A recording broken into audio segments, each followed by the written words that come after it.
What is good, everyone, and welcome back to another episode of the Stay Attached podcast. Today, I'm joined by one of the best players in Challengers who's been deserving of a spot in the CDL for a while now, Jay and/or Craze. You might have seen him at EWC absolutely frying versus Atlanta FaZe, but welcome to the show today. How you doing?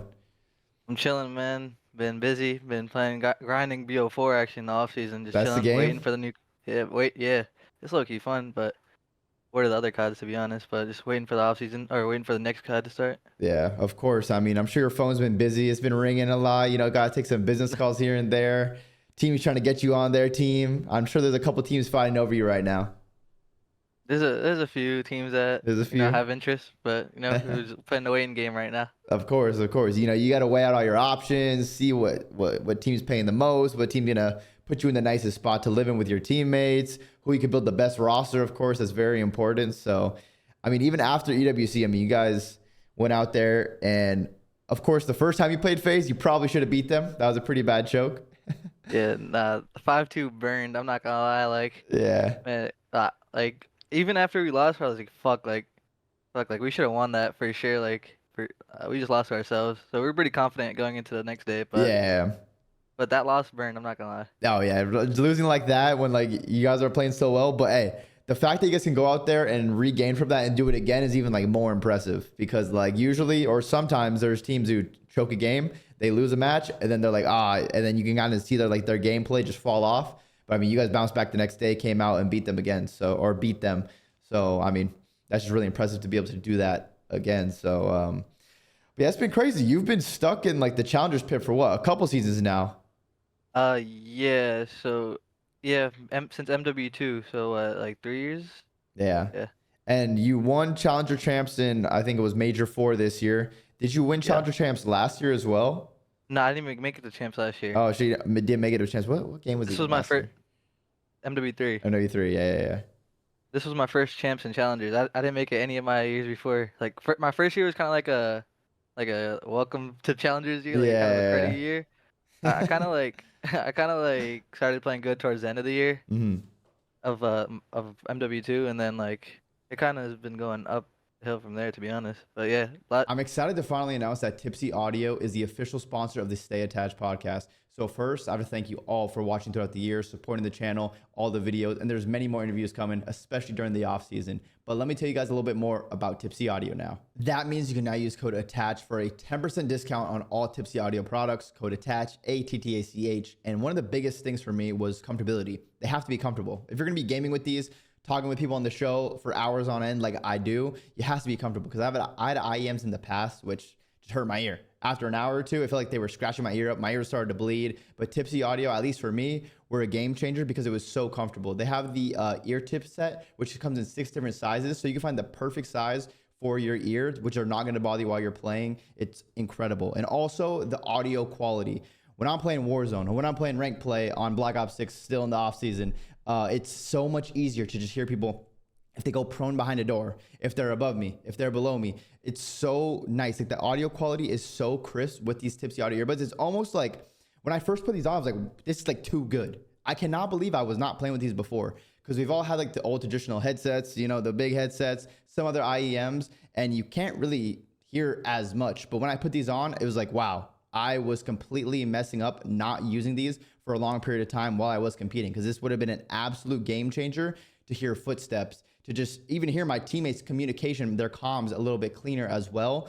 Tipsy Audio, they have completely changed the game when it comes to audio quality for Call of Duty and all the other video games out there. The IEMs I currently have on right now are the Tipsy M3s, which are about $220 before the 10% discount, and I highly recommend them. They are incredible quality, but I know it can be pretty pricey for some people. So if you do not want to spend that much money on them, especially when you're testing out the earbuds at first, there are the Tipsy M1s, which are about $99 before the 10% discount, and they're still very high quality. I've used those in game, and I can still hear everything very, very well. So I highly recommend either of them. But if you are a little bit more of an audio snob, maybe you go for the M3s. If you want to just try out something before making like the full commitment to the $220, you can try the Tipsy M1s, because they still are very good and very high quality as well. So once again, thank you very much for Tipsy Audio for sponsoring the Stay Attached podcast. We will see you guys in the next episode, and hope you guys enjoy the rest of this one. This year's my first champs, and I mean, won it. Yeah, you won it. I mean, you got a really good team. You were playing on OMiT as well. Like OMIT's kind of seen as like one of the best challenger orgs because they've been supporting that challenger scene for so long. How did you get on OMiT? Was it like Rafi hit you up, or how did that whole everything go down? So yeah, I'm gonna bring it back to like the start of this year. So at the start of this year, I was teaming with it was Mamba actually, me, Mamba, Yeah. Lunars, Hmm. and Wiz. So we're low key playing really well together in challengers. I mean, we're beating everybody besides Hook. Like I heard he was everybody else, crazy in challengers. bro, this guy was a walking 1.5, like it was unreal. But like we were beating everybody else.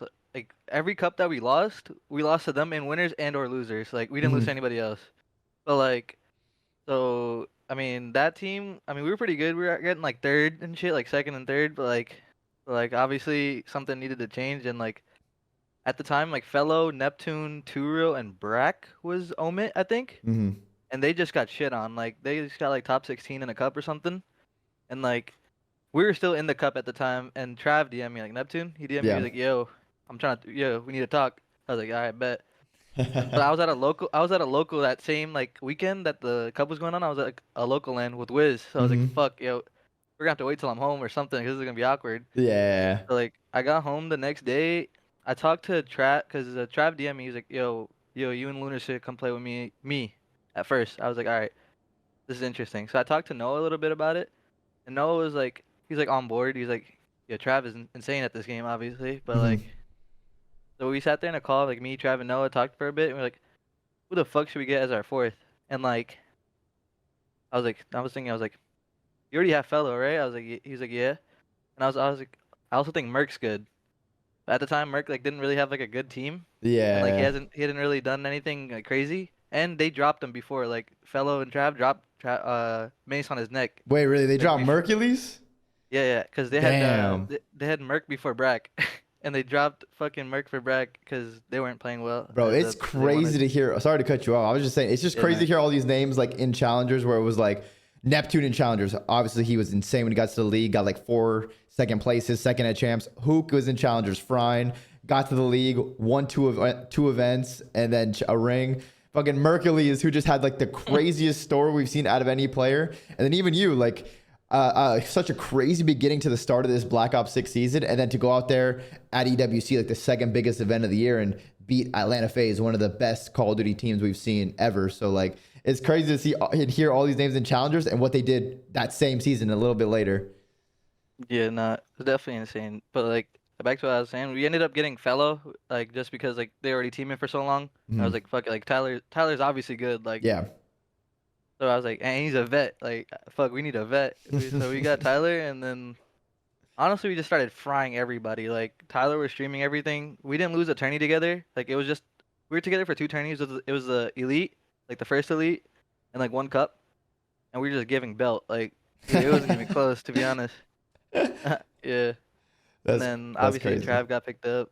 Yeah, And Trav. then I mean, yeah, that's probably like one of the toughest part of challengers. I mean, you can probably speak on it throughout the years. Like when you have a really good, when you're doing really good in challengers and you're winning, you're always placing near the top. One of your teammates usually gets poached from a team to join the CDL, so it like kind of resets you back. Like, oh shit, now we need to find like the next best option in challengers. Is that something that's always tough to like rebuild that and find that good fourth or player for your team? yeah. Honestly, it was pretty tough because like I don't know, we were like really good together. Like me, Trav, Noah, and Tyler. Like I don't know, we were like screaming like pro teams and stuff too. Like Tyler was streaming it. Hmm. Like we were smoking them. Like it wasn't really even close.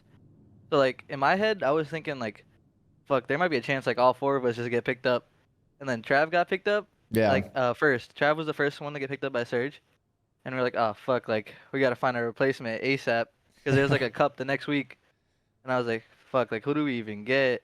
And then it was kind of AIDS, but like we ended up getting Cap, Hmm.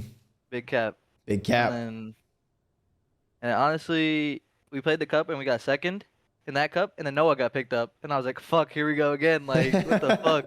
That got to go find another fourth. Yep, another one. And I was like, shit, like who do we get now? Why is it not me? And When am I getting picked up? nah, it was never like that. Yeah, that's a good mindset to have. Yeah, but like who we ended up getting? We ended up getting Dylan Rex. Hmm. And like we were pretty shit in practice. I'm not gonna lie. Our practice was so bad, but we won the second elite. Like I don't know how like what happened. Honestly, like we were pretty shit at the start of the elite. Like we lost winners round 1, Hmm. and like honestly, I think it was like due to practice because like obviously the skills there with like us four, like me, Tyler, Dill, and Cap. But like I don't know, like we just lost winners round 1, and then I'm not gonna lie, like this was before the first major for us, or the second major at least, because the first major didn't have a challenger event, Yeah. obviously. So like fuck, like we might need to make a change. And then I'm not gonna lie, we're gonna get Merc for Dill right after the elite because we thought we were about to Oh, get our ass beat, yeah. but we won the elite. So we're like, fuck, Uh, we can't change now. yeah. No, And that's how it goes, bro. yeah, That's how it yeah, goes. Like, when yeah, you win a tournament, because I remember like when season 1 we're at World War II, like our team lost to TK after yep, that day or that matches on that Thursday, or I think it was a Friday actually. Like we're gonna make a change. We're gonna pick up like Kenny and accuracy because we just lost. We were in losers round 1. Somehow we make a run from losers round 1 to win the tournament, and it's like we can't change anymore. We just won the tournament. So like yeah, I know how yeah, that right, feels. You just can't be like, yeah, we won, but we're still gonna make the change. Like even yeah, though sometimes it would still be a better idea to do it to make that change for the future. It's just so hard in the moment. Like imagine winning a tournament, telling your teammates like, yeah, we got to change still. Like that's some savage shit. no, that's like you just can't do that. Like we're Yeah. obviously the best team right now. Like we can't change. Like Yeah. yeah, Damn, that's crazy, bro. It was awesome to see like how many people in challengers got picked up and made such a big impact in this game. Like all those big yeah. names and stuff. And so how long or did you ever actually team with Mercules? Yeah, team with Merc. Just so or yeah, when? So with that Dylan team, like me, Dill, Fellow, Hmm. and Cap, we bombed out major like at the challenger major. I'm not gonna lie, like we got like top 12, and then it was like, and Tyler got picked up right after like Yeah. that major. So I was like, shit, like who the fuck do I team with now? And like this was when I was just thinking, I was like, I'm in a pretty ass spot. Hmm. Like obviously we just got a bad placing, and like I was like, fuck, like I don't know if I'm gonna have a teammate. And then I was still under OMiT. I was still with Rafi. And I was sitting there, I was like, they were building their first roster. The other one, OMiT Brooklyn or GG. Hmm. Because I like switched like mid season for some reason. I'm not really too sure why. But yeah, they were building that other roster first, and I was like, all right, I mean if they're not gonna put me on that, I'm just gonna have to beat their ass. Yeah. And they didn't put me on it. So I was like, all right, I kinda got free reigns to like build my own roster kinda. Like so I got Merc. Cause like obviously he's good. I seen it. You see the And then potential. yeah, I ended up getting Dylan back, like Rex, cause he was playing like well to be honest. Like we just like fumbled at the event, and Yeah. then we ended up picking up Exceed, like me, Dill, Exceed, and Merc. Hmm. And I'm not gonna lie, our practice was actually insane. Like we were insane online, and now like the elite comes by, right? The second elite comes, or is this the second one? No, the third one. This is the third one because I just won the second one with Dill. Yeah. So this is the third elite that comes by.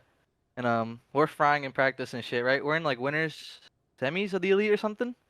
And Dylan gets picked up by Carolina, mid elite. Oh God. I'm like, oh fuck, bro, like not again, bro. 'Cause I'm not gonna lie, Dylan was dropping like a 1.3 the whole elite. I was like, I mean, deserved, but like Yeah. fuck, like mid elite's age. Yeah, mid elite where you have to like scramble to find someone Yeah, else. Like, yeah, and thankfully, like for some reason Byron didn't make the elite. Like I forgot what happened. mhm. So like he was one of the players that we could have picked up because we couldn't pick up anybody that was already in the elite. Like we had to pick up somebody that wasn't. Yeah. So thankfully Byron didn't make the elite, and we picked up Byron. Yeah. And so it was me, Merc, Seed, and Byron. Yeah. And Pro loot honestly, for we those steamrolled of you. everybody. For those of you watching it, Byron's pro loot. Yeah, yeah. I mean, we ended up just steamrolling everybody. Yeah. To be honest, like it wasn't even close. Like we won like 4-0 in the elite, and like yeah, it wasn't even close. And we won the next cup after, like before the major. Hmm. I'm like, all right, I'm feeling so good going into the major because our practice was actually insane. Like we were looking so good. Yeah. Like, and then this major comes by. What is it, Miami now? And I'm like, all right, I'm feeling so confident going into this major, and like I'm on my flight, right? I'm going there. Oh no, I know I'm where this thinking, is going. Oh yeah, no.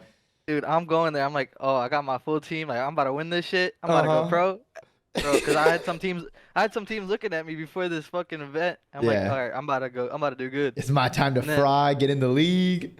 that's what I'm saying. Like I just won MVP of the elite. Like I'm good right now. I got there. I got to the event. I got off my flight. I see, yo guys, Toronto wants to pick me up. I'm like, fuck, what type Oh. of shit is this, bro? And guys, you probably all know who sent that text. It was Mercules, the Hercules, whole yeah. Beans, the Visa issue. So that's crazy. Like everyone talks about it from like that Beans Toronto perspective, but no one ever really mentions your challenger side. Like his team he was actually gonna be on the event with, because like you guys were feeling so good going up into that. So I'll let you continue. Just go ahead, like break it Yeah. down what happened when he told you guys Bro, that. bro, I was so before like a day before, he was telling us like it might be like a thing that he might go, but most likely Beans was gonna be good and be there. I was like, all right, bet, like I'll take my chances, I guess. I got off the flight, fucking he's on Toronto. I'm like, shit. And then he DMs me again. He DMs us like our group chat again. He's like, wait, I'm back. And I was like, thank God. Uh, and then and then I'm like, all right, bet, let's, like we're good. And then a few hours pass by, right? And I was like, oh, we're still good. A few hours have passed by again. He's like, guys, Beans couldn't get in. I was like, bro. I was like, I'm getting blue balled. I'm like, bro, what Yeah. the fuck Like we is have a going fourth. on? We don't have a fourth. We have a fourth. Yeah, I'm like sitting there. I was like, what do we even do at this point? Like, and then I thought he was trolling, like, because Mace is low key a troll. Like Yeah. while we were teaming, he's low key a troll. I DM'd Joe. I DM'd Joe Deceived. I was like, bro, is Mace trolling me right now, or like what the fuck is going on? And then he's like, nah, he's not trolling, bro. Beans like can't get in. Like we got Merc. I was like, Wow. good. I was like, took my teammate from me. And Yeah. then and then we are just me, Byron, and Exceed were like low key kind of vibe killed. We were like, bro, like Oh, what I the mean, for fuck? sure. You just practiced all that time. You guys were frying, playing so well. Like, this is about to be your time to all shine in the pit. And then, like, no one in fucking the world would have thought this was a possibility for Merc to just play on Toronto Ultra for an event after that. Like, it's just so crazy. Yeah, so we were sitting there like, yo, bro, like, what can we even do? Like now, like, do we just forfeit the event or like what happened? So we were sitting there like, all right, bro, we'll play, bro. But like, our fourth options were Pollux. Like he's been playing Warzone for a minute now. Like since he Hmm. got dropped from Rocker, like he was on Warzone the whole time. It was like Pollux or Kev, like Fame. And I'm not gonna lie, like I wanted Kev, and I think so did Exceed. But like Byron and Ricky, like Atura, Hmm. they were like, yeah, we should get Paul. Like he was a pro, like he's obviously good. So like, I mean, we ended up just getting Pollux, but like it was just so ass. Like it was just so different. Yeah. How'd you guys, Like I mean, of course, like, last second change. How'd you guys even play or place at that bro, oh tournament? my god, we played like shit. We got top 16, and we were like, I Ah, was like, bro, I was supposed to win this event, and yeah. I'm getting top 16, and I'm like, bro, like, oh, that's so AIDS. Like, oh my god. And I had CDL, like some CDL teams looking at me. I was like, god damn, baby. And then like obviously like Damn. after that event, I was like, fuck, that just killed CDL for now. Hmm. And then I mean, shout out Paul like for being able to sub in like last minute, literally like not like a day before the Yeah. event. But like I mean, it was just different. Like he hadn't played the game in a while. We had like a system with Mace. Like Oh, of course.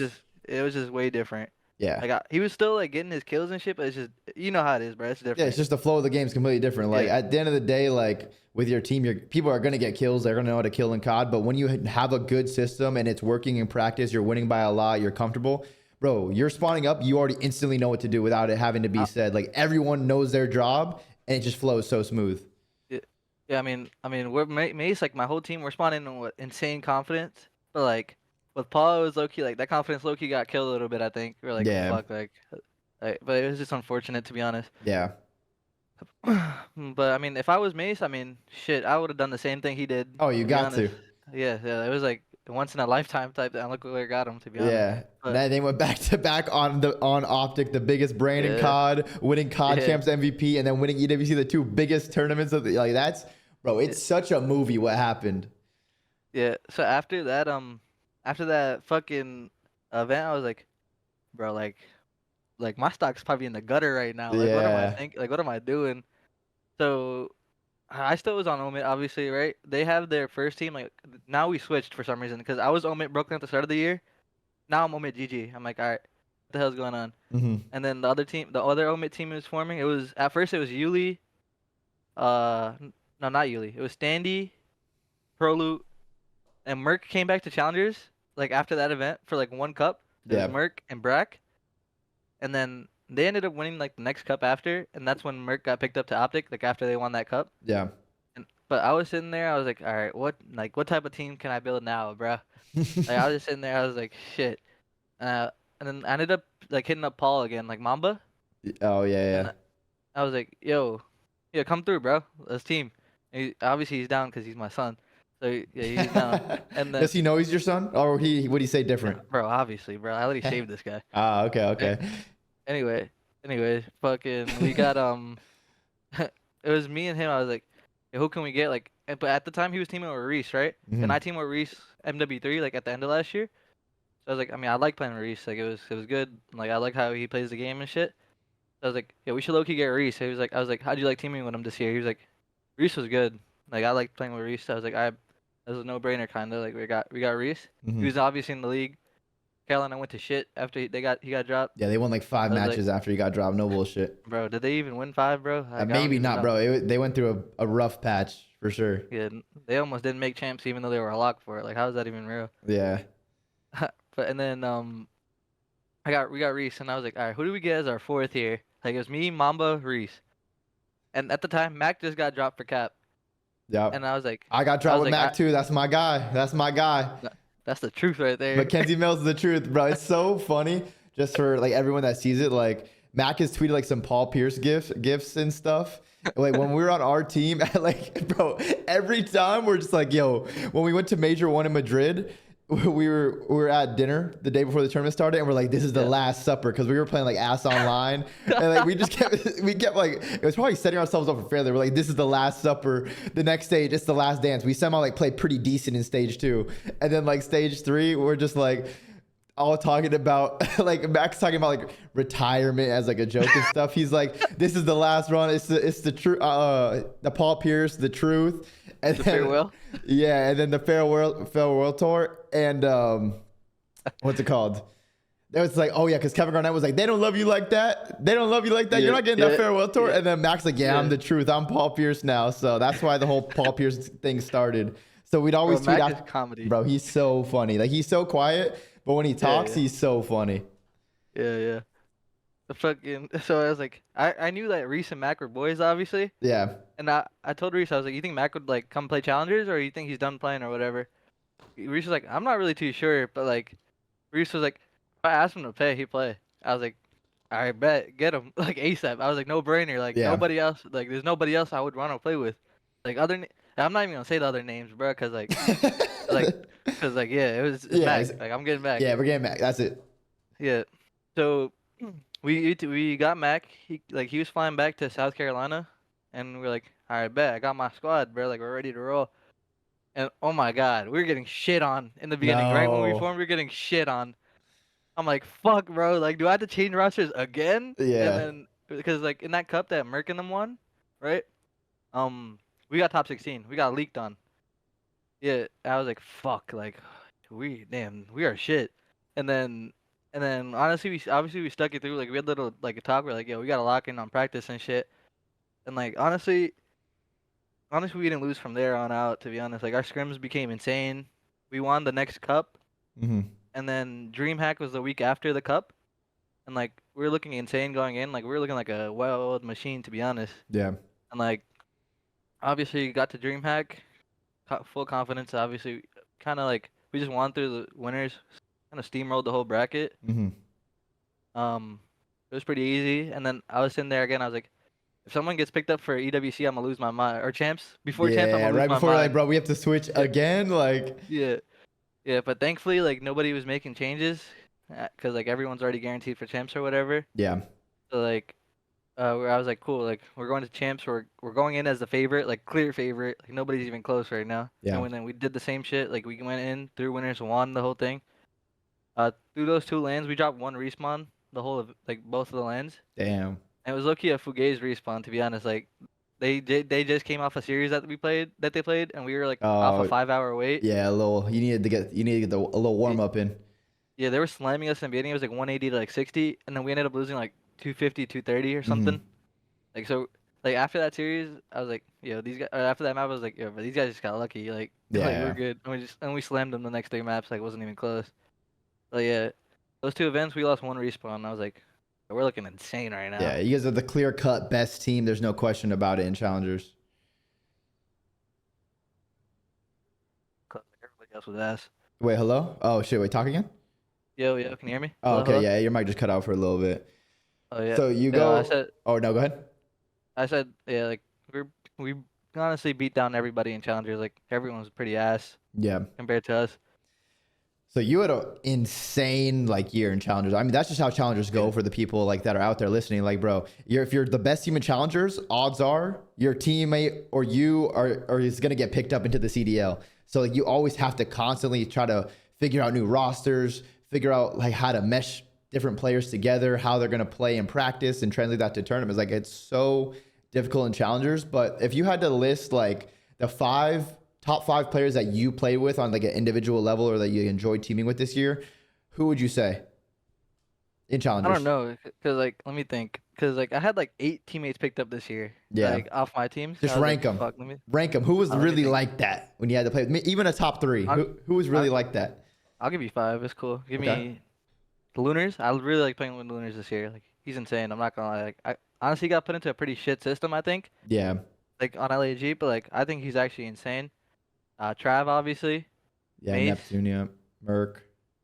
and then honestly, my whole team that we have right now, like Mac, Mamba, Hmm. and fucking Reese. Like honestly, this is probably either this team or my first team with Noah, Trav, or and Tyler.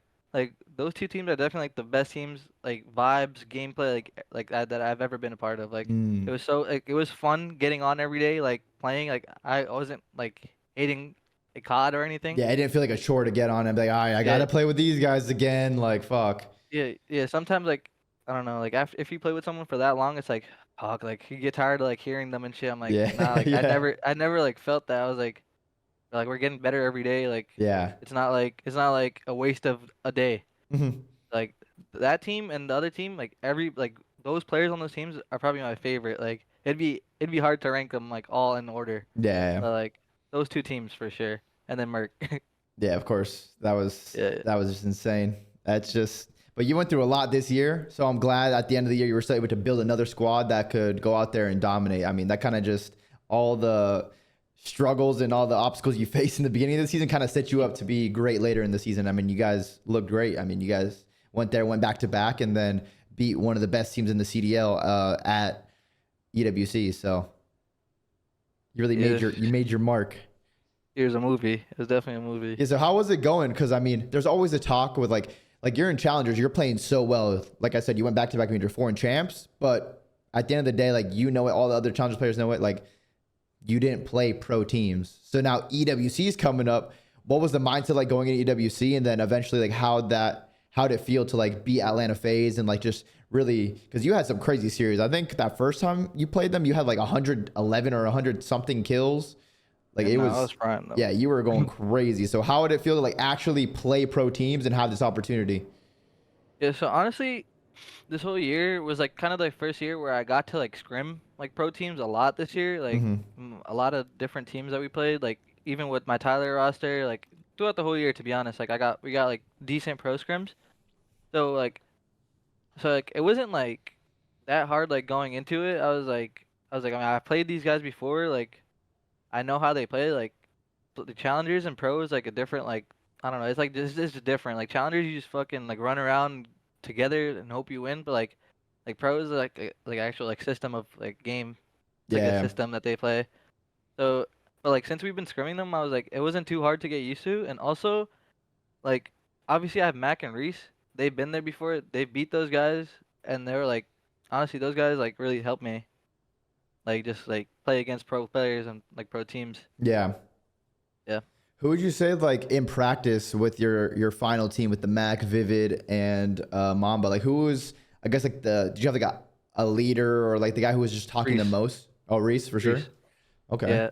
Honestly, I feel like I don't know, like I'm kind of gonna speak for Reese here, but like I feel like on other teams that Reese has been on, like he hasn't really been like a leader. I feel like he's been Hmm. more of like a follower, Yeah. like like he's been like just following like other people's like styles of play or whatever.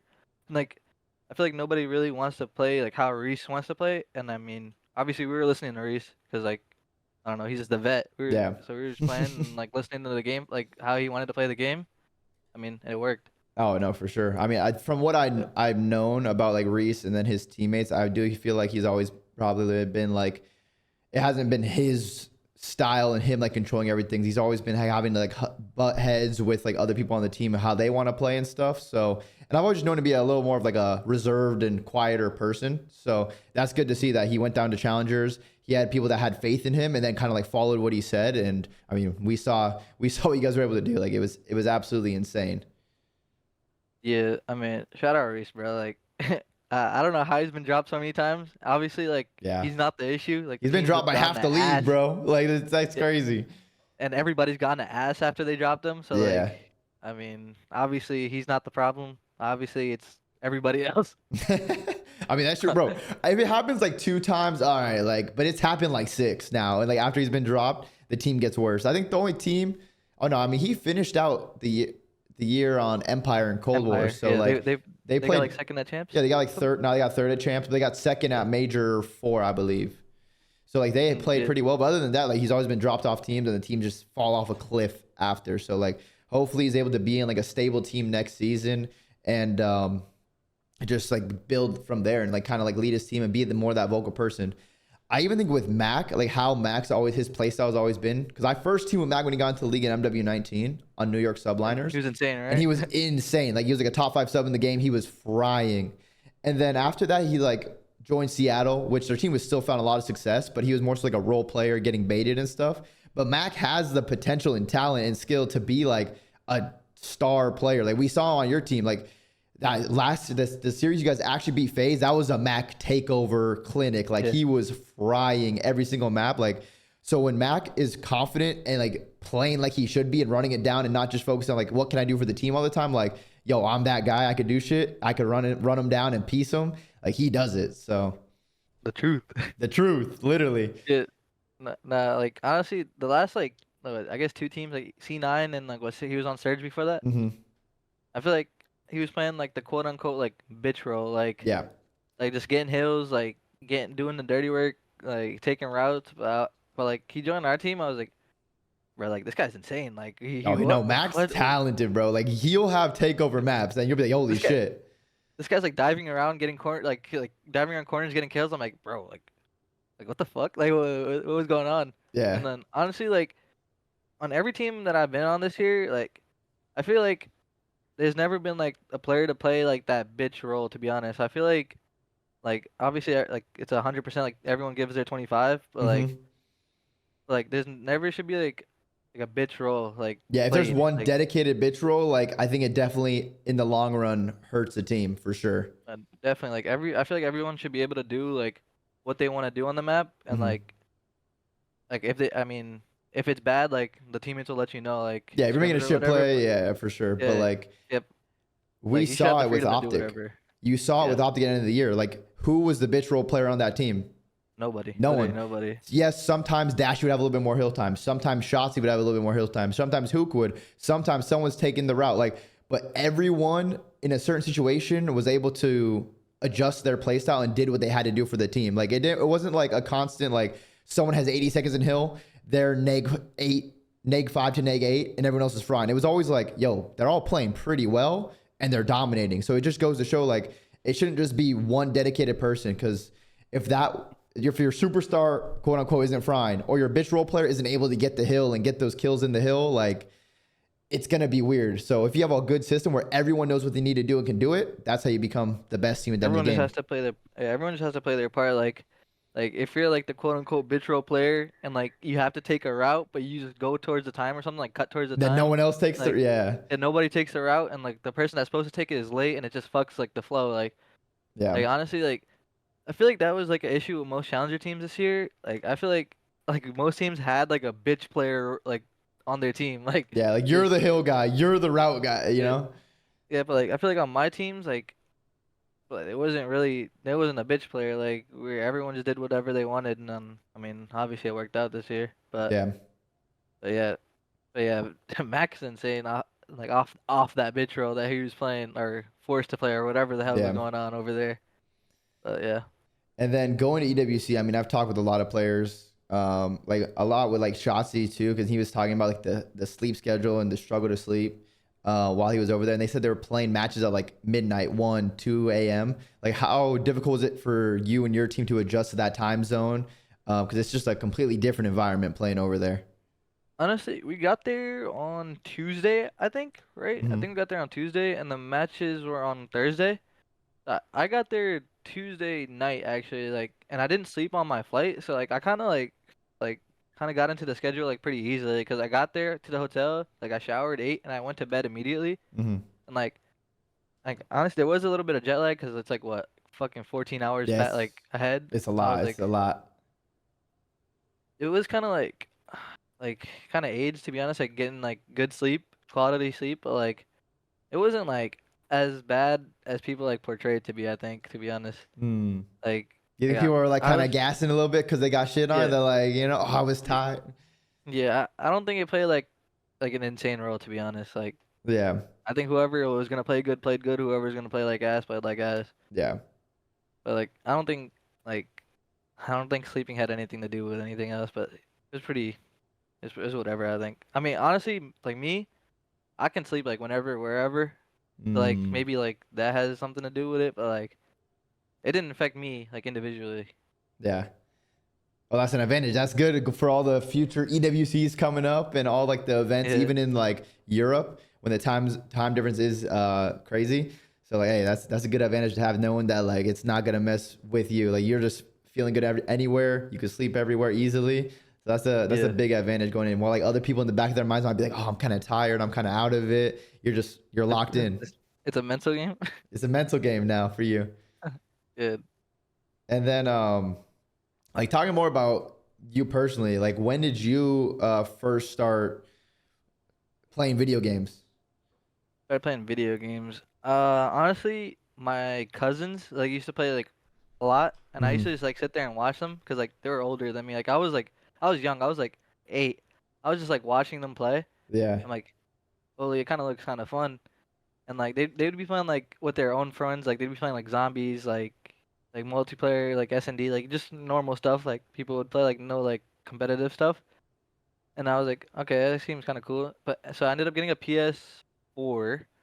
I've never had like an Xbox like 360 or anything. I started on a PS4 Hmm.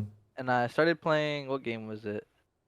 Let me think. Actually, it was a PS3. And I started playing Black Ops 2 like with my boys. And we were just playing like pubs and stuff at first. I was like, yeah, I'm kind of nasty right now. So we got into League Play. I think it was called League Play at the time. Yeah. And like I started watching like Scump and like Nade Shot videos at the time too, and they were playing like Road to like whatever like Diamond or whatever it was back Yeah. then. And Like like I was Master Prestige, or no, it wasn't Master yeah, Prestige. It was like, I forgot it what was it was. it was Was it it was Diamond? something. It was master. It was like Diamond or something. Yeah, I yeah. think I I don't even forgot. remember. This was too long ago. Yeah, it's way too long ago. I was like, yeah, I kind of want to play this. It looks kind of fun, like playing against other people that I can actually shoot back. Yeah. Like obviously I was like a little ass kid at the time. Like I was a squeaker. Like so I would join like the rank play lobbies and they'd be like, or the league play lobbies and be like, yo, I got a little ass kid on my team. Like, and like, I wasn't like too bad though, to be honest, at the time. Yeah. Like for not like watching like comp cod or anything, like just watching YouTube videos, I was like pretty good at this. And then honestly, it started more. I learned about XPs like on GB, Hmm. and I was playing them with my boy, that I found on the internet, right? And then we were just playing like 2v2s all the time. And then that transitioned into wagers, and like at the same time, I was learning more and more about like the CWL and like shit like that. Yeah. So like I started watching it more, like a lot to be honest, and then started playing like wagers and like some tourneys. And then it was honestly S&D all the way up until like Vanguard. That's when I turned 18. But like I was still on a console. I was on a PS5. Like I'd never bought a PC yet. I was just sitting on console playing like Chows and stuff. Hmm.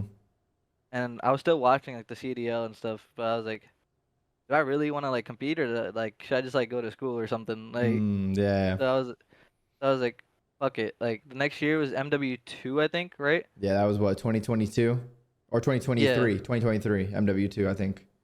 yeah, yeah. So I ended up getting a PC like 2 days before the first cup of that game, like Oh, 2 days damn. before.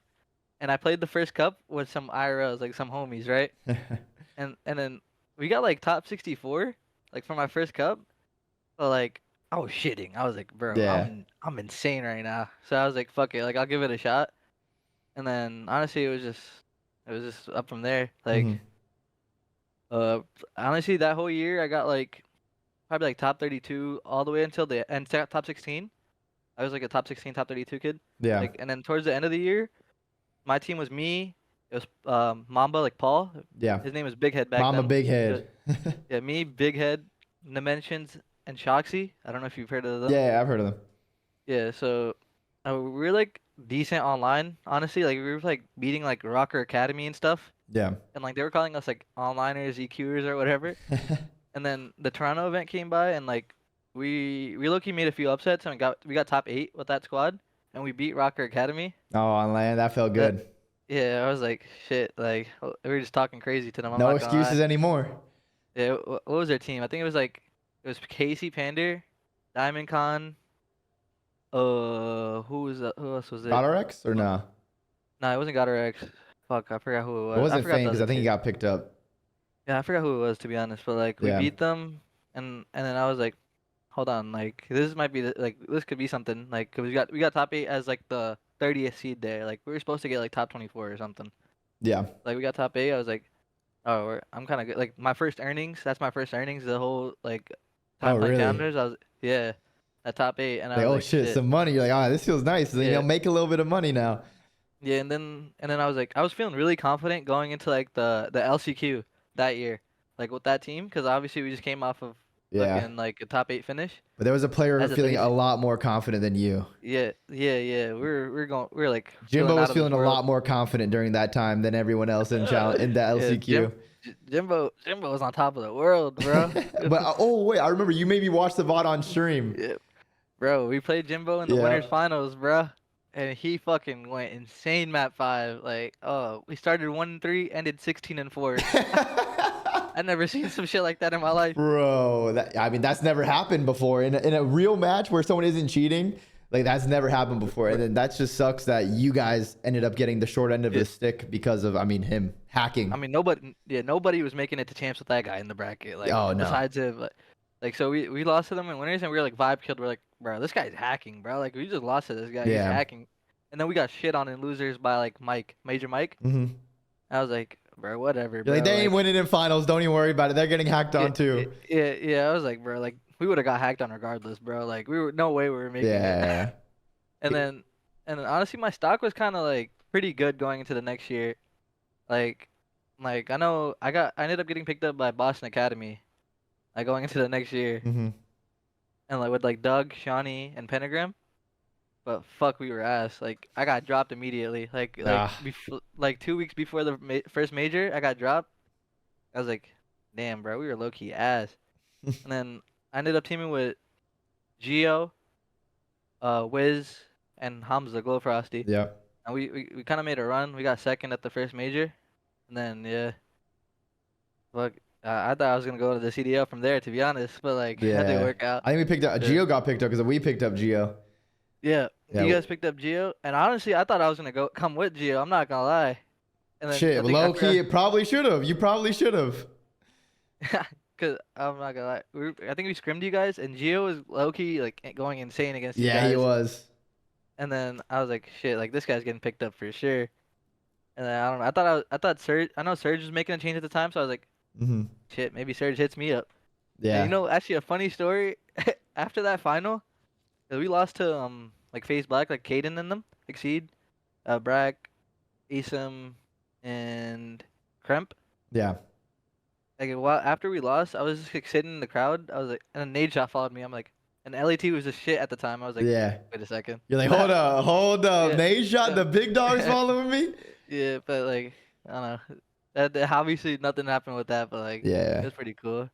Of course. I mean, if you're a kid that grew up playing COD, watching COD, when Nade Shot or Scump follows you, you're like, oh, Yeah, bet. I needed that follow. Yeah, that ass. And then honestly, that year was kind of whatever. And then obviously this year was the big year. The big year, man. You really now, bro, that you can't not get picked up. Listen, I'm gonna riot, and everyone else that watches the video will also riot if you don't get picked up, bro. If you don't get picked up, I would be absolutely mind blown roasting the organizations and everything else because like, bro, it's just so obvious. It's clear as day. And then I even made the tweet after UWC. I was like, I would love to see your team of 4 get picked up together because that's never happened before. And it's just so difficult to usually make happen because usually it's like, oh, these 2 players on the team super fried. So other teams are going to like pick up 1 player or 2 players because they're still going to have some like past pros on the team or pros on the team from like the year before.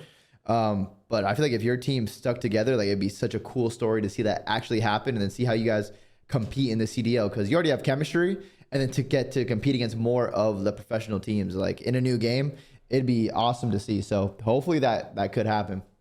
Yeah, I mean, definitely a possibility of it happening. So Yeah. stay tuned, I guess. Shit. Stay tuned. Like, Stay tuned. it'd be cool. It'd be really cool. Honestly, Yeah. like, yeah, like you said, it's never happened before. So like, being a part of it would be insane. Yeah.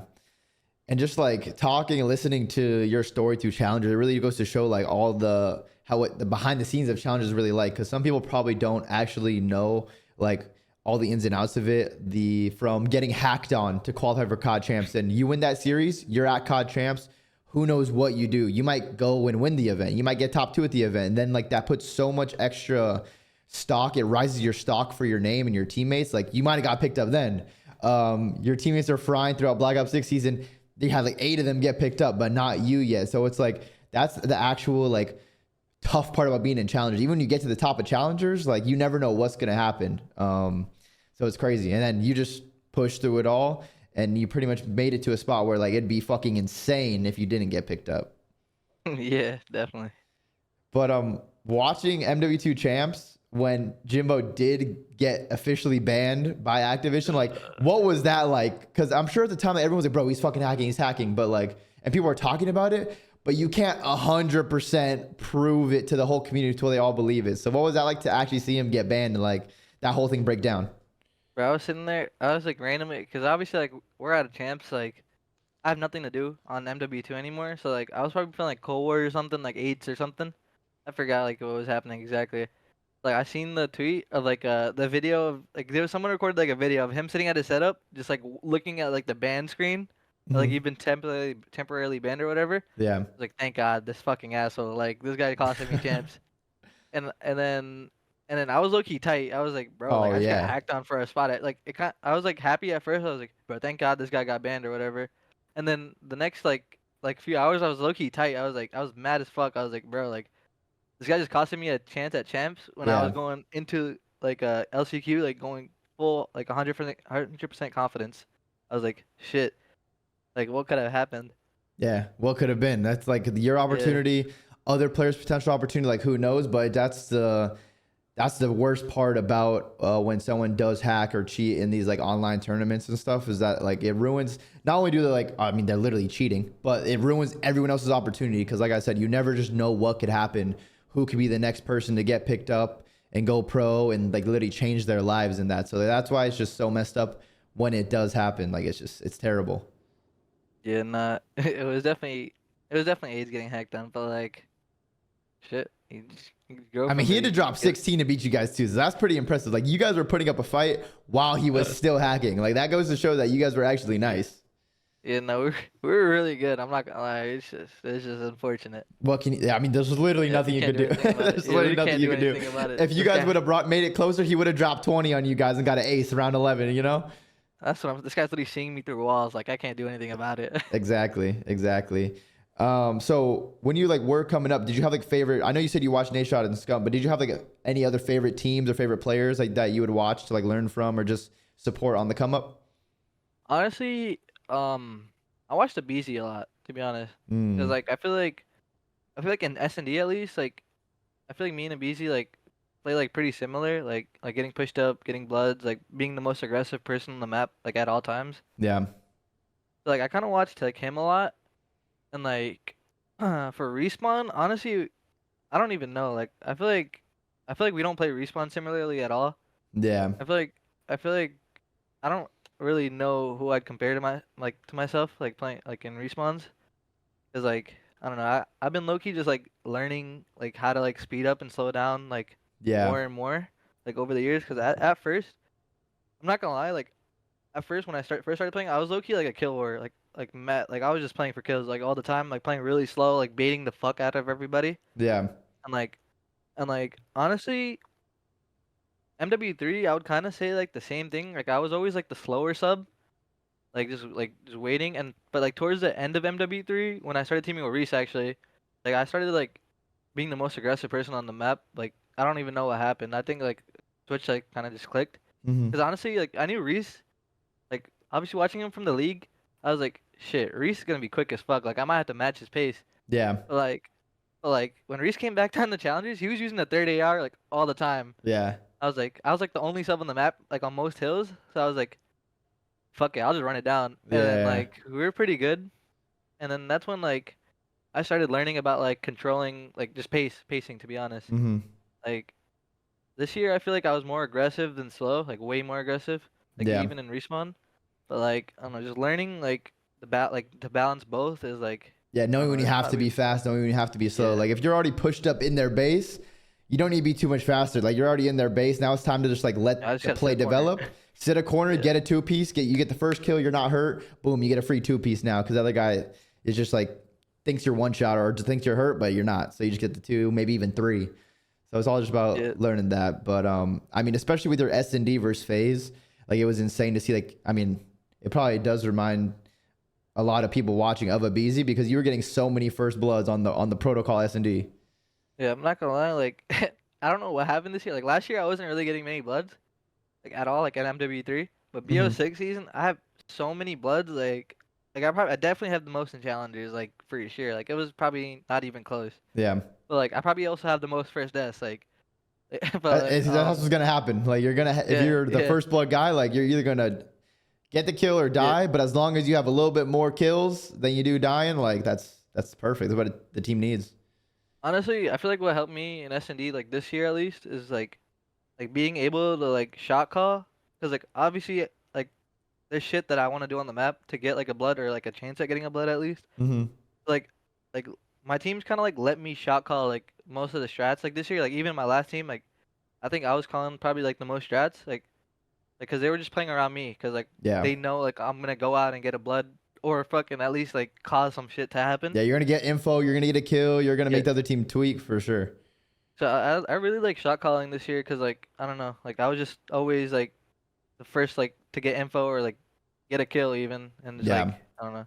No, But that's such a big yeah, advantage too, because like all the games where I was insane at S&D, like that would be the games where I just grinded the 2v2 wagers, the 1v1s, the 8s, so the chows. Like it just goes to show, it's just like with the new COD, as long as you put the time and effort in, it's gonna show. So whenever I would like play against the pro teams in 4v4 S&D, it was just so easy. Like I would just know the play I'm gonna make, how I'm gonna get map control, how I'm gonna get a blood, and tell my teammates what to do after. Like that's why when I was grinding S&D, like it was just so easy. So I mean, definitely keep that up, because when you're a good S&D player, you're not worried about when you have to win a map 2 or win a map 5. You're just like, I bet, like their team's a little shook going into yeah, S&D, and you already know what the fuck you're gonna do and how to play, and you're confident.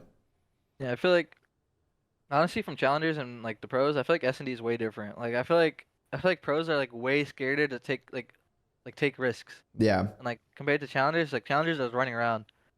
I feel like I feel like pros like have just like they played like too structured in search almost. Like yeah, it's like pretty easy to break down, I think. But yeah, yeah. The best S&D teams for sure is like the one where like the sub is the playmaker, but also making the shot calls, because like you can't really have your AR, like if you're an AR in S&D, you can't really like make a play and get pushed up, because that's yeah, just not what an AR does. But when you have a sub player, like for example Shotzi on Optic, he'll tell his teammates, yo, do this with me, or watch over me doing this. Like he's the one making the play and getting the map control. And map control or S&D is all about just map control, process of elimination, using your tacticals to get information at certain maps, zoning certain areas of the map. So it's like you need that like aggressive player to be the one that your team is playing around, because he's gonna be the one that gets you the map control. So that's so important.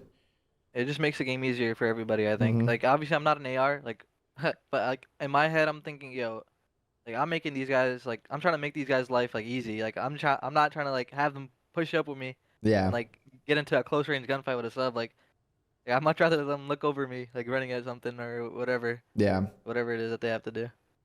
100%. And then Was it crazy when you did see like Atlanta FaZe, the trio breaking up? Did you like, low key, we kind of broke them down at UWC. That's the reason they broke Yeah, up. yeah. Nah, I'm not gonna lie. Like in our group chat, like on Twitter, like my whole team, Yeah, like after they announced like there's rumors of them breaking up, I like sent like one of their tweets, like a CDC intel or whatever it is, like one of yeah, the like Twitters. I sent the tweets and I was like, "Yo, what have we done?" I was like, "What did we?" yeah. The famous, I was the just famous trolling, yeah. saying now. The what have we done? What have I Yeah, done? yeah. I was just low key trolling, but like Yeah, honestly, honestly, it felt like insane, like breaking up like a trio that's been like dominant for so yeah. long. Like we did what like other people couldn't do, like honestly, but like it was Yeah, fun. It because they was were a already lot of fun. like cause you were starting to see them like falter a little bit. You could just tell like they weren't as much of a team, but that was just like the final nail in the coffin to like lose to a challengers team with like those of a caliber of that team, the players on that team, and the history they have in Call of Duty. Like to lose to a challengers team, that's just like the final straw. Like it's embarrassing, and you just know something has to change after that. Like, and of course, that's no discredit to you guys, but when you're a top pro for so long and you lose to a challengers team, you know the community is gonna be on your ass, like for Oh no, sure. I can't imagine. Like I don't really like use Reddit like that much, to be Yeah, honest. yeah, Like I just like see like posts on Twitter or whatever. But I can't imagine like what the fuck they were saying about FaZe like after they lost. Like yeah. I don't know. It was just, you know, and especially after a bad champs, because FaZe had the bad champs last year in MW3, but then they went to EWC and won it. So they kind of like saved them because Selim was saying in interviews like he thought he was going to get dropped after that champs, but they went to Yeah, EWC. He played well. They won it. Boom, they're saved. But like it wasn't the story this year. So they ended up making some changes, which is just crazy. yeah, no. That one is definitely insane. Obviously my like most favorite win like ever. So obviously, Yeah. but like yeah, it was insane watching or playing that match and just like knowing that we just beat like three of the best players to ever play, Yeah. or four to be honest. Yeah, I Like, I mean, was just, yeah, they're all up yeah, there. Like they're all have won a lot of exactly. championships. All have had their time where they've been at a moment in the season. They've been the best player in the game. So it's Yeah. crazy. With Rostermania like all breaking down, does it feel good to at least starting to be involved in the conversations and like players and teams and organizations hitting you up to talking about the CDL instead of just being Yeah, like in challengers being like like this guy's getting picked up, like you have your group of friends in challenge that you talk to like, oh yeah, this team's hitting me up, this team's hitting me up, but now like you're finally getting those calls and you're getting your opportunity to get into the CDL. yeah, man, shit, it's a long time coming. Like, Yeah. finally. But nah, it feels insane. It feels really good. Like knowing that I'm finally hopefully finally about to get on a Hey, you team never know and just like, until yeah, it's signed in yeah. paper. You don't want it. Yeah, you got to make sure it's signed. Until it's in ink, it's fucking not confirmed. I'm still a Yeah. challenger as of right now. You haven't played one pro match yet, so until you play Yeah, that pro match, you still are technically in challenger players. So it's like you just gotta get that locked in, get that inked in. yeah, but like now being part of the talks feels like really good, to be honest. Like, Yeah. especially after this last year, like that's probably the most successful challenger season of all time. Like, hmm I won How like many? 11 times this Yeah. year. How many online and then how many on LAN trips did you win? I won two on LAN, and then I won. Let me think, like 8 or 9 online. 9, I Damn. think. I think I won. Yeah, so 11 chips this year total. You did a Like lot of all three winning. elites. Yeah, 3 elites, like 5 cups or something like that, and like hmm obviously the 2 lands. And I'm not really like too sure how much money is in challengers for those elites or for like the challenger champs or other tournaments. Like how much money did you make as an individual just on challengers like prize Um, earnings? like without EWC. Without EWC, well, yeah, we won't count EWC because that's kind of like a pro-ish, amish, but like let's just count it without EWC to start. Um, this year I definitely made over like. Let me think. I definitely made over 60K this year. Over That's and then including EWC definitely over. yeah, because the EWC So you got what? Did you guys 20, get 20 eighth? each. So you got 20K each. Yeah, so probably made around 80 grand this year or Yeah. something. Before taxes, of course, you gotta pay taxes, Before gotta do yeah, all yeah, that stuff. yeah, definitely. But for sure, I mean that's a good thing. Well, as you're like technically an amateur player, like Yeah, in Call of Duty, like the fact that you can make that money, which is some people's yearly salary, and then that just leads you to the opportunity of getting the league where you're actually going to be on salary, and then your opportunity to go out there to all these majors and win a lot more money if you have success in those tournaments. So it goes to show that like it can happen. It definitely felt like good, like being able to show like my parents at least like, I can make an income off this like pretty easy, and like this is just like the hard part. Like challenges is like pretty hard to like make that much money in 1 year, but like Yeah, no, it I is. did it. I did it, and like I showed my parents. I'm like, yo, yeah, like I can do this. Like it's a career path for sure. And then they're like, all right, cool. And then shit, let's see. You got to go ahead now. Yeah, How definitely got to go ahead.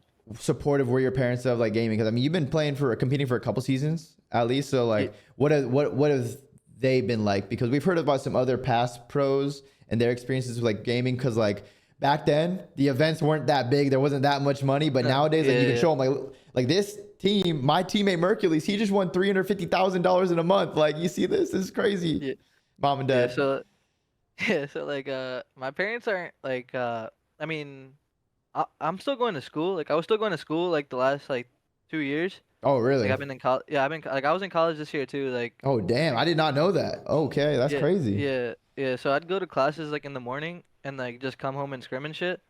So like they didn't really have a problem with it as long as like I was still in school like getting my degree and shit. Mm-hmm. So they didn't really have a problem with it, and like they were kind of skeptical. They were like, bro, like how are you making this money? Like what is this? Like they're not tapped in with like the EWC or CDL or anything like that, like Yeah. challenges. They just know like I just go to like other places and just play and just make money, Damn. and like they're not really like they're learning about it more and more now. Yeah, now it's Like like you're obviously, climbing the yeah. ranks, and like, of course, I'm sure they want to watch some of your matches and stuff. Yeah. I've showed them like pictures of me on stage. I'm like, yeah, that looks really cool. But like, yeah, they're learning more and more about it right now. But like, now that like I've showed them, like that I've been in school and playing at the same time, and now that I'm obviously like I was making like good money this year. Yeah, Like they're pretty like on board with it. Like they know like what I can do. nice. But like their like stipulation before was like I had to be in school at least or like Yeah, working a job. So I was like, I'm just gonna go to school like while I do this. yeah. Trying to figure out like what's the best schedule to work around it. So, I mean, what were you in school for? Like, what degree were you gonna get or working towards? Well, I was gonna do something like cybersecurity or something. Mm. You're like, And I'm not then getting hacked on again, bro. They already ruined yeah, it. yeah, Jimbo got me already. Nah, nah. So yeah, there was that. But like, this semester and hopefully going onwards, like I'm not gonna go to school. Like Yeah. just to focus on COD. Hopefully, you get that opportunity to where you can Yeah. put your all into it this year. I mean, I'd be really excited, and I'm sure everyone else, because people like the wider audience of Call of Duty competitive is starting to really, I mean, they know your name now after that whole EWC and you making plays and doing well. So that's crazy, the fact that you were still in school and competing, because not many people are able to do that. And like a lot of people come with an excuse like, oh dude, I'm in school, I'm tired, I can't scrim, I can't get my all in a scrim. But like, bro, you've had one of the most successful challenger seasons ever. There was a lot of bullshit that happened as well. So at any point you could have just been like, oh man, this is just not for me. Like, I'm just so unlucky. Like, throw yourself a pity party, but you didn't. You were in school, you dealt with all the bullshit, and then you still came out on top and frying in challengers. So like, what was your schedule like on like a day-to-day basis? So honestly, since like college is obviously like different, like time, like I made my own schedule. Like Mm-hmm. my counselor, like you just make your own schedule in college. So like I took classes in the mornings, like, and I like made sure to be home before like 1 p.m. So like just in case like my team wants to do like VOD or something like, before scrims, like I'll be there. Yeah. And, like I wouldn't be like driving home or something like and on my phone. So, like I tried to make sure like I was home like before 1 p.m. so I could just like come home from school, like fuck off with that shit and then just Exactly. like focus on scrims and stuff. Yeah. And then it's kind of AIDS because like during like the elites, so obviously the cups are on just like the weekend, but like the elite matches are like on Wednesdays and like Thursdays, I think. Yeah, and like that's when the matches are for some reason. It's not Mm-hmm. on the weekend, but just on the weekday. And I had this like one class that was like at like 7 p.m. to like 10 p.m. or some shit, and like I was like fuck, like I have my elite matches these days. Yeah, like I So, have to so play. Yeah, and I had like a midterm coming, or not a midterm. It was like a final. So I had to email my professor. I was like, I'm sick as fuck. Like I can't come. Like, I have to take it like next week or something. Yeah. Because it was one of the elite final days. So I was like, You have to shit. play it. You literally have to. Yeah, I have. Yeah, I was like, I'm not gonna screw over 3 other people who are trying to go pro. Like just so I Yeah. can go do my final when I could just reschedule it. But yeah, honestly, it wasn't like like too much work. Honestly, because I didn't take like an insane amount of classes. Like I was taking Yeah. like 3, Yeah. 4 maybe. Hey, but it's still like kind of, it shows your maturity and like you being able to like work around a schedule like that, like being able to set it at the right times, except for of course that one Yeah. that one class where it's during the elite tournament Yeah, finals. it was Thursday. Yeah, It was just that one Thursday. day. It was just that one day, but Yeah. it happens. Like other than that, like, you're able to show up to class, show up to scrims, still give your all. So I mean, that's just impressive to me, and really impressive to like all the people that are gonna wanna play with you in the future. Like it just shows your level of maturity and the fact that you could balance multiple things and still be as good as you were. Now, what happens if you're able to give it your all? So everyone listening on Reddit, Twitter, YouTube, go gas this guy up right now. Post a clip. Post a clip of Craze being in school, still making it work in challengers. I mean, you probably are friends with a lot of challengers players and like know their schedules. Like, are there a lot of people still going to school or working while playing in challengers, or like what's the norm? I guess you could say. So like honestly, have you heard about the CTL like much? Yeah, the college COD league. Yeah, yeah. So Yeah. like thankfully, honestly, like most people are able to like do that. Like Mhm. so they're able to like the CCL. Like I'm pretty sure they work around your scrim schedule and like whatever you need. So, like you're able to get a degree Yeah. and rep your school like playing COD, and they have tournaments too, like for money. So like that's what a lot of people do, honestly, which is pretty good. I think I never did it. Yeah. I probably should have. Probably would have probably would have like honestly saved a lot of money for my parents, but Yeah. like it's whatever now. CCL is like a really good opportunity for people. And then Definitely. I know a lot of people like they either work like early in the morning, like Hmm. a 6 a.m. shift or whatever, or they work overnight and then it's like come home, sleep, and then scrim. So Yeah. like that's what like most people do. Like they either do CCL or they just do overnight or really early in the morning, like Yeah. work shifts. That's awesome. I mean, that's just inspiring to me. I mean, I'm probably the same as everyone else. Like, I just love hearing stories of like people working hard and not finding an excuse to not make their dreams a reality. So it's just awesome to see like when, especially Call of Duty players, because we all know what it's like to when you're outside the scene trying to get into it and become a pro. So that's really Yeah. inspiring for me to hear, and then everyone else too. Like that you can still make this happen and what people go through to make it happen. So I'm really glad to be able to talk with you and then just hear all about this and then get your story out there more, because I haven't really interviewed too many. I don't know if I've ever interviewed a player that hasn't been a pro before. Like this actually genuinely might be my first interview with someone who's in challengers, not a pro yet, soon to be a pro. But it's been awesome to hear like really get the breakdown behind the scenes, because like when you're a pro player, at least for me, like I was pretty disconnected with challengers. Like I didn't really follow it too much, especially in the later years of my career. So it's just awesome to hear like all the backstory and everything.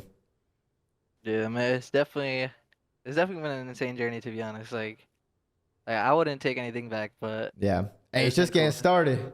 Remember what you Yes, said earlier. You still ain't a pro yet. You still gotta get signed that definitely not. contract.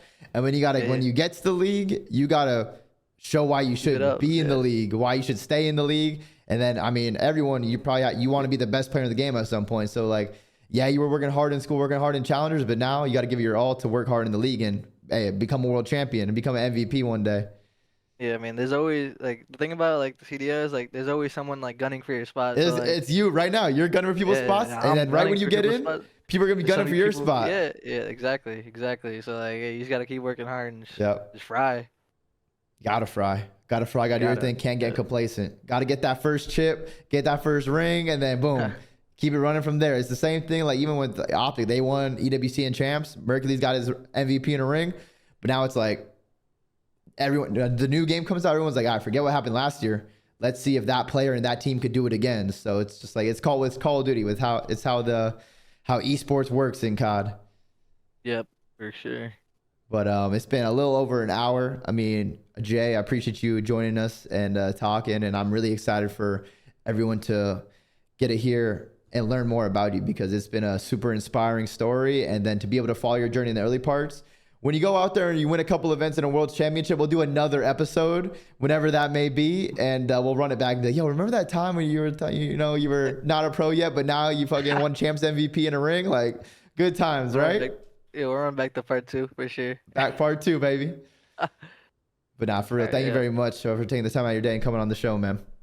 I appreciate you having me, bro. And yeah, we'll be talking more soon. For sure. We'll be rooting for you. You need any tips or any people, any contract negotiation help? I got you. I say no more. I'll be there. All right, guys. This has been the Stay Attached podcast with Craze, challenger player for OMiT. Hopefully soon to be pro for we don't know what team yet just yet. He's still figuring that out. But I appreciate you guys. You made it to the end. You're a real one. We'll see you guys in the next one.